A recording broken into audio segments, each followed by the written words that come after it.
right about here. So today we're going to take our $350 HP PC and we're going to see if it'll run Crimson Desert. A little recap of the specs here. It is running the 4600G. It has 16 gigs of RAM, a 1 terabyte. Don't quote me on that. Maybe 500 gig NVMe and a 2060 Super with 8 gigs of VRAM. So altogether, between the 2060 Super, the power supply, and the computer, we are $350 into this. $150 for the computer, $50 for the power supply, and $150 for the 2060 Super. Now, this is probably slightly better than the recommended specs or like the minimum specs, but we're gonna run this on Crimson Desert and see just how well it does. Can you play it with a $350 computer that you can build relatively easily in an hour or so? My dog gets kicked out of the room anytime I record, so she gets all sad faced, like, I just want to lay in the room with you. All right, so I have been playing about 10 hours in Crimson Desert now, and so far I love it. Yeah, the things that people complain about, like with the controls and the multiple button presses for multiple things, can get a little on the annoying side. But as an Elden Ring player, I like the combat. It's good.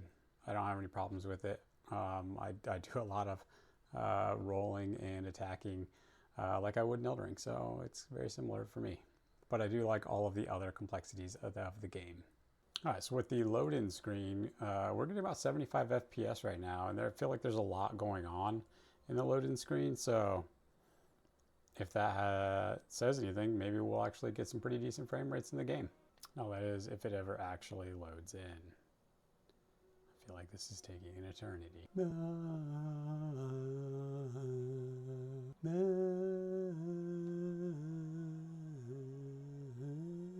I'm not 100% sure what's taking so long.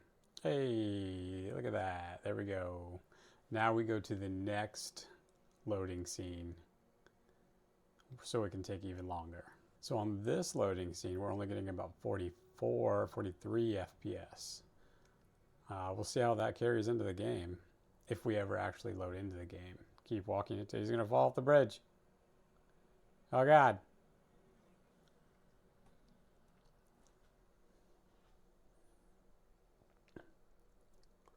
Ooh, 40, 45-ish.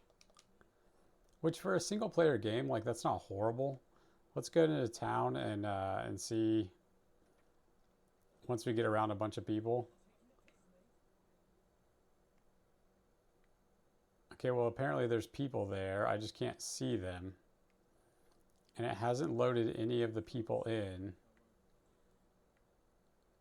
And this door's not loaded in. Oh man. Let's change some settings. Settings. 1080p, full screen, graphics, ultra. Let's just go to medium. How about medium? I think that's probably going to be a little bit better. Apply. 1080p ultra. Maybe not the greatest settings to go with. Hey, we got people and we got a door. We're still only running about 45 FPS, but we did actually load in crowds and people. We got dips down into the 30s. It doesn't look great. What else can we? Ray tracing. Let's turn that off. Advanced weather effects off.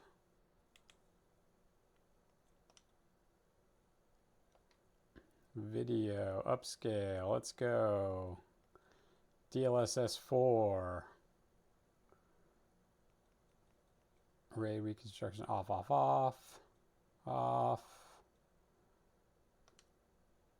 Apply.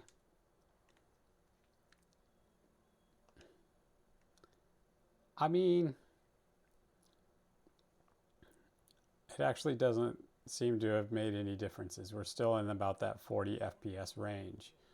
Now, could you play this if this was all that you had? Yeah, you could play this. Would I want to play it like this? No, I would not. I don't know if I can get any combat around here. All right, here's some combat.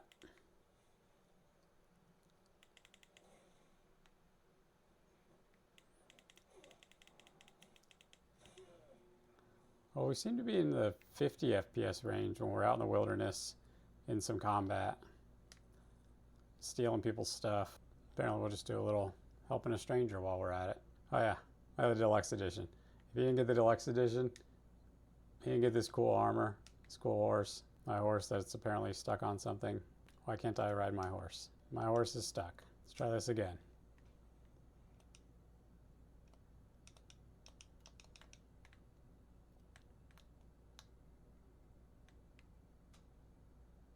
Okay. Okay. Apparently, I don't know if it's this controller. I'm just using like a janky controller. I don't know if it's this or what, but apparently I can't ride my horse. So that's interesting. I don't know about you guys, but you should grab these mushrooms wherever you can get them because they are part of the things for making the pill thingies. The things that help you, if you die in a fight, you can come back to life. Just grab those mushrooms whenever you can.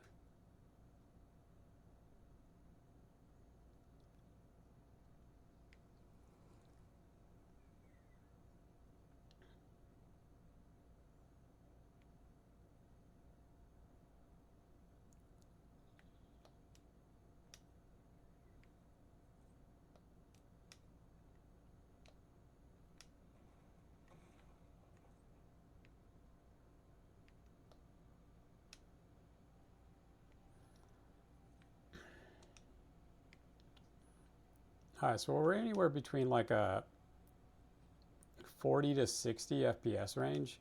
Medium settings, no ray tracing. You know, does it play the greatest? No. Would sinking 50 extra bucks into a better graphics card or, you know, an extra, 32 gigs of RAM versus 16 gigs of RAM, would all of that stuff help? Our GPU is maxed out at 100%. So I would say a better GPU, the extra $50, make this a $400 build and get something like a 4060 or a 4060 Ti's, or you're going in like the 225 range. Even 3060s with 12 gigs of VRAM are going in the 200 to 225 range. So you could do better than a 2060 Super. If you really only had $350 to build this, could you do it? Yeah, you could do it. Would I recommend it? If that's all you got, if you can just save 50 extra dollars, you'll be in a way better place. But if that's all you got, that's all you got. Well, at least in our testing, we were able to complete a little delivery quest. So not a horrible time. I do like to do the little shining sword thing because you can see where there's things around you, even way off in the distance, that are either going to be like abyss artifacts or like fast travel points. I really wish there were more fast travel points. I'm sure that there probably are. I just haven't found them all yet.